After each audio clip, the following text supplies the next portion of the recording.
Tonight, this is an incredible as well as very controversial story. And it all started with a photographer who met a Tulsa doctor in Africa. Now, that doctor claimed to have a cure for AIDS. In fact, the national media have covered parts of this story over the years. But we've uncovered evidence and interviews never seen before. Tonight, Fox 23's Janet Clark with an exclusive and eye-opening report. A picture of a broken down schoolhouse, one of a mother hoping she'll be able to feed her twin babies. A professional photographer from Tulsa, Doug Henderson, has traveled the world and seen so many stories. But he's kept the story behind one of his photographs to himself until now. It's the story about what's inside this vial. But the content of the vial is what makes it valuable. When a friend asked him to travel to Africa to take some photographs, he didn't think it was a big deal. We had no idea what we were stepping off into at this point. But when Doug got there, what he saw, that turned out to be a very big deal. In 2004, Doug flew to Africa to the Ivory Coast, where he met a man from Tulsa, a man who made an enormous claim. He said, "I have what I believe to be the cure for AIDS." That struck a chord with Doug. He'd watched his brother-in-law slowly slip away from the virus. He was only 44. Well, that's a miserable way to die. So when this Tulsa doctor said he had a cure for AIDS, Doug was willing to hear what he had to say. It's dependent upon the severity of the illness based upon what's known as a viral load and the stage of the illness. The doctor was Gary Davis, a family practitioner who'd graduated from Dartmouth Medical School and who'd been a captain in the U.S. Navy. In 2007, Dr. Davis died with an impressive resume. But when Doug first met the doctor in 2004, he thought surely a man with these credentials wouldn't joke about having a cure for AIDS. But Doug says he was skeptical, to say the least. I'm less concerned with what people say or what people claim. I'd like to see the evidence. Doug says Dr. Davis told him dozens of his patients and even close friends had died from AIDS. And then he told Doug a bizarre story about how he came up with the idea for his so-called cure. The way he tells the story, that night he had a dream. He had a dream. He doesn't call it a vision, he calls it a dream. And in this dream, he was injecting a goat with the HIV virus.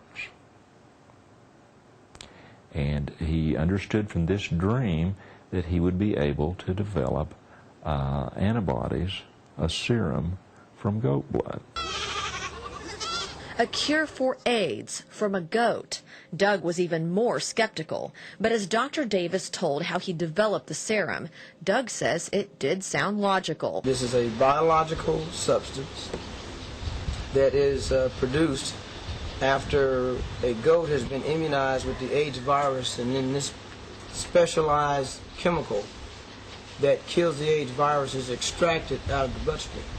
Dr. Davis told Doug he first tested his theory in a lab at Tuskegee University in Alabama in 1996. He injected goats with AIDS, and instead of getting sick, they developed antibodies against the virus. I have been with the doctor for a year and a half. Dr. Davis's assistant, Linda Wilmez, says the idea isn't as crazy as it sounds.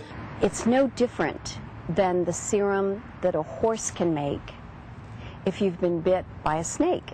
In 2002, Linda went to Africa to help Dr. Davis in the Ivory Coast.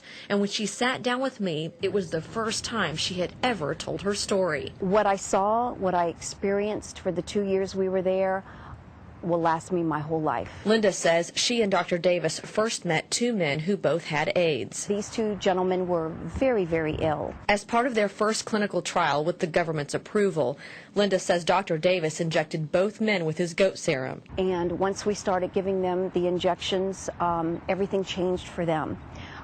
They got their energy back. She says the patients went back to work, and she and Dr. Davis were thrilled. And there are no side effects.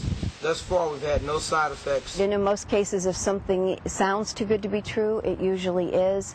However, I was there and I totally witnessed this, and it is very, very real.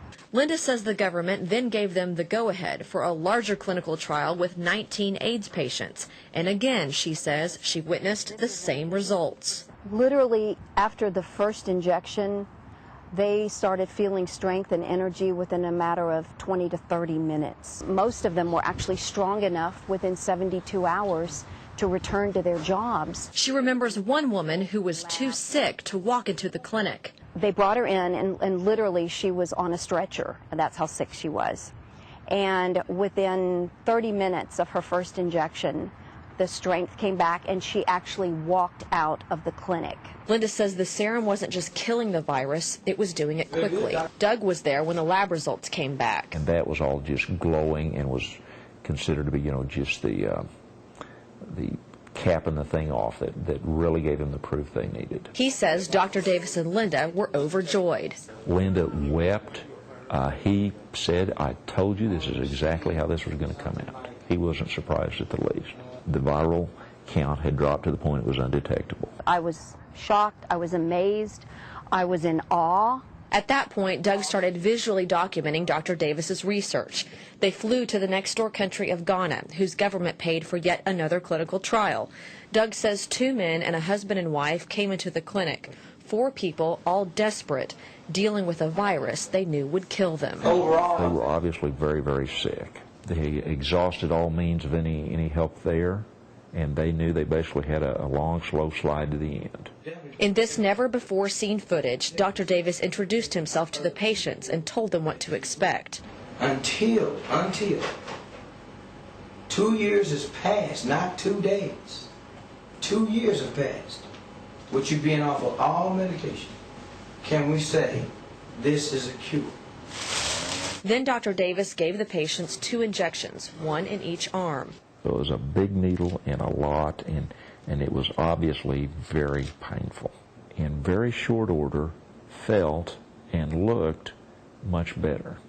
When they came back the next day, they looked better, they walked better, they talked stronger, they were optimistic.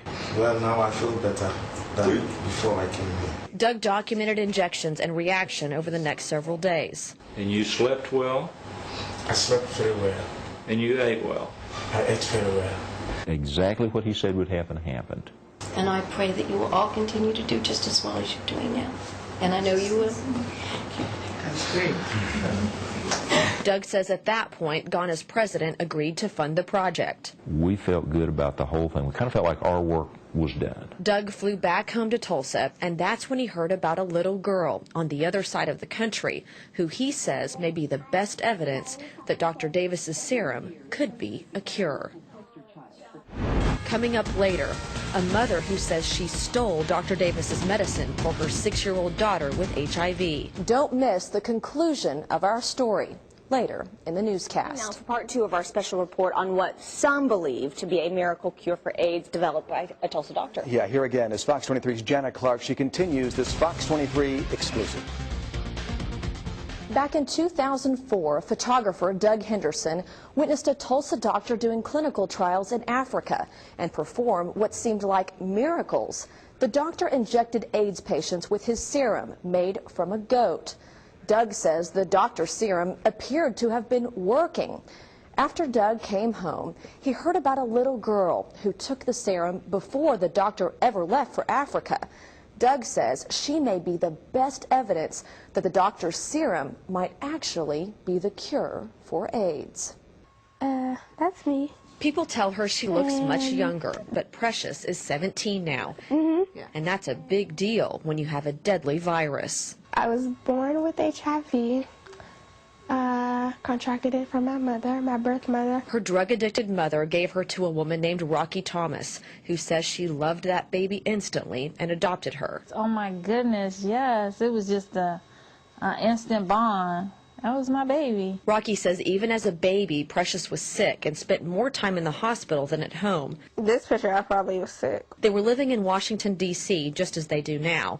Precious was getting the best care in the country. She was just staying sick. I mean, we did ample amount of medicine on top of medicine. By the time Precious was 6, Rocky knew her little girl could die any day. Rocky was desperate. So when she heard about a doctor in Tulsa who said he had a new treatment he created by injecting a goat, Rocky didn't care if it sounded crazy. It didn't matter how nuts it was right at that point in time. In 1998, Rocky made arrangements to get on a train with Precious to travel 1,000 miles to meet this doctor and his so-called goat serum, and she didn't tell a soul. Nobody wasn't going to talk me out of doing what I did. When Rocky and Precious got to Tulsa, they met Dr. Gary Davis, a family practitioner who'd injected goats with the AIDS virus and then used the antibodies the goats made to create a serum. Dr. Davis died in 2007, but Rocky says when she met him, she could tell he just wanted to make sick people well. He was a man of God that wanted to help people. And he said God had given him this vision to go get the antibody from this goat. Rocky says she asked the doctor dozens of questions, and he even showed her a vial of the serum itself. She says when the doctor wasn't looking, she did something only a desperate mother would do. But I know I took it. What do you mean you took it? I took the serum. You stole it? I stole it. Did you think about asking Dr. Davis? He couldn't. You asked him for it? I did. And what did he say? He couldn't do it because it wasn't FDA approved. Rocky says with the knowledge she had, she gave Precious the serum, and within hours, Precious was different, full of energy, the kind a 6-year-old should have. It scared me that she was all over the place, jumping off the couch. Rocky says over the next few days, she kept giving Precious injections until the serum was gone. She was just up, running around, wanting to eat. Did you know for sure it was the serum? It had to be the serum because she wasn't on anything. She wasn't taking anything. Rocky and Precious came home to Washington, D.C., and Rocky says part of her was terrified someone would find out what she had done. But when she looked at how healthy Precious was, she didn't care. What did I have to lose? Her? You gonna lock me up? Okay, that's a chance I was gonna take. Not long after she got home, Precious went for a checkup. Doctors at the National Institutes of Health were monitoring her. When the lab report came back, Rocky says everyone was stunned about Precious's viral load. I started shaking, I was sweating. I said, "Come here, Precious." And we was in there jumping and screaming, and I was like, "Your viral load is 0. Baby, your viral load is 0. And she was, oh my God, you talk about a good feeling. And at that point in time, I didn't care. I got on the phone, called Dr. Davis, and it was like a party. Was he mad at you? No, not at all. He understood. He understood you were a desperate mother. He understood the desperation. Her lab report showed Precious's viral load was undetectable. There was no sign of the HIV virus in her blood. Had any other medication done that? Never. Had any other medication come close? Never. Rocky says she didn't know how to tell the doctors at the NIH what she had done, but soon after they were all there at the Congressional Black Caucus, where an obviously healthier Precious was the keynote speaker. I know many of you are looking at me and saying, what could a little girl like me have to say? My name is Precious Thomas. Rocky decided that would be the time Precious would tell the world about the serum. Rocky says she was literally sick with worry. I was nervous. I was sick. I was sick. Who would have thought something this special could be found in a goat? That's when the story came out. Then what happened? Nothing. Rocky says she tried to talk to health officials at the NIH about the serum. She was hoping she could help Dr. Davis get his serum approved by the Food and Drug Administration. And what did they say? They weren't a part of it. It was like nobody wanted to talk about it. Somebody could have with us and could have been approved, and it could have helped people. At the same time Rocky gave the serum to Precious, Dr. Davis was working with the FDA to get a clinical trial. But that clinical trial never happened. A frustrated Dr. Davis went all the way to Africa to continue his research. Linda Wilmez worked as the doctor's assistant in Africa. She says 6 hours before the clinical trial in the U.S. was supposed to start, the FDA pulled the plug, saying it needed more answers. He was sent multiple questions, not once but twice. He answered all the questions and sent them back, and still nothing. We came to the National Institutes of Health in Washington, D.C. Representatives in the AIDS division say the science behind Dr. Davis's research wasn't good enough. They say they worked with Dr. Davis to try to help him continue his research, but they say he ignored them.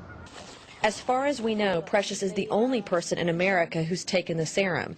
Is Dr. Davis's serum the only medication you've ever taken out of all these medications that actually made your viral load go down that significantly and down to 0? Yes.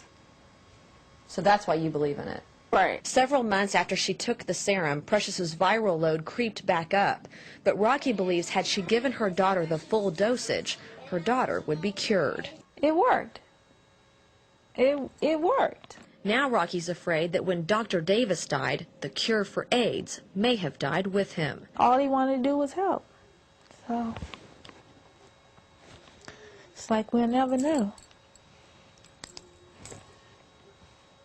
I asked representatives at the NIH if they would consider looking into the serum today, but they didn't seem interested. Dr. Anthony Fauci, director of the AIDS division of the NIH, did give us this statement. Quote, not only is there not any basis for it to work, but there is evidence to the contrary that it won't work because this type of approach has been tried before in an even more sophisticated way. I wish they'd just give us an opportunity. Just give us a chance. Doug Henderson, a photographer who documented Dr. Davis's clinical trial in Africa, says even a skeptic like him sees potential in Davis's serum. Either this is the cure for AIDS or the biggest con anybody's ever pulled. Took my dialogue to 0. Doug still says the best evidence that the serum could be a cure is a little girl named Precious, who believes she's only alive today because of Dr. Davis's serum. I think he was on something that was really good. And I just wish, he could have finished. As far as we know, at least 25 people in Africa took Dr. Davis's goat serum. Linda, the doctor's assistant, says a year after they took the serum, they were all still doing well. But she hasn't been able to get an update since then.